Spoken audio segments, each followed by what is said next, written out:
Cho anh một lý do để anh ra đi không đắn đo. Tình yêu như mũi giáo khứa cắt vào anh rồi. Đau lòng lắm em ơi, anh không thể nói thành lời. Chỉ biết rằng yêu em, anh trao hết cả niềm tin. Ngày em nói rời xa em, không cần anh khi xưa em đã chót lỡ lòng. Nói yêu anh để rồi giờ em buông tay. Theo người ta anh có hay, hạ qua rồi thu kia sang lá rơi mưa rơi, mình anh nhớ em thôi.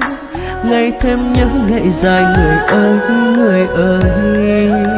Giá như anh là người vô tâm, chẳng yêu ai đến phút cuối, thì anh đã không buồn đâu vì vụt mất em. Người ơi em biết không, nếu như anh là người vô tâm thì anh sẽ không cần bận tâm. Em cứ bước, em cứ đi, em cứ đến bên người ta.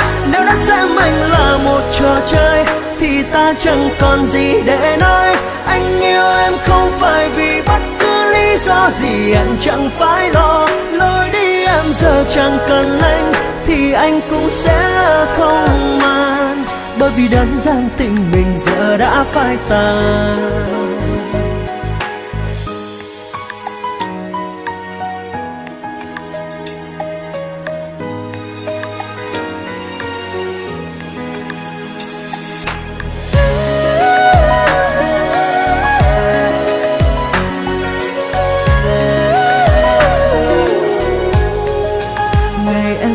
Rời xa em, không cần anh khi xưa em đã chót lỡ lòng. Nói yêu anh để rồi giờ em buông tay.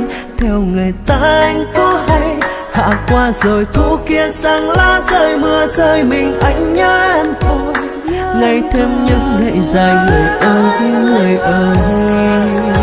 Giá như anh là người vô tâm, chẳng yêu ai đến phút cuối, thì anh đã không buồn đâu. Tiến độ công trình nhanh hơn dự kiến, em làm tốt lắm. Cứ thế phát huy. Dạ em cảm ơn ạ. Thì anh sẽ không cần bận tâm. Em cứ bước, em cứ đi, em cứ đến bên người ta. Nếu đã xem anh là một trò chơi thì ta chẳng còn gì để nói. Anh yêu em không phải vì bất cứ lý do gì, em chẳng phải lo. Lối đi em giờ chẳng cần anh thì anh cũng sẽ không màng, bởi vì đơn giản tình mình giờ đã phai tàn. Giá như anh là người vô tâm, chẳng yêu ai đến phút cuối, thì anh đã không bao giờ buồn đau vì em. Người ơi, nếu như anh là người vô tâm thì anh sẽ không cần bận tâm. Em cứ bước, em cứ đi, em cứ đến bên người ta. Nếu đã xem anh là một trò chơi thì ta chẳng còn gì để nói.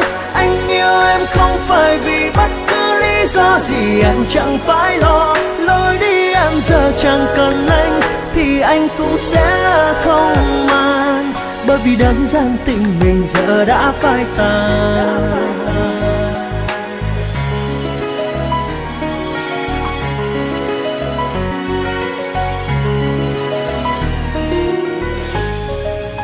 Cho anh một lý do để anh ra đi không đắn đo.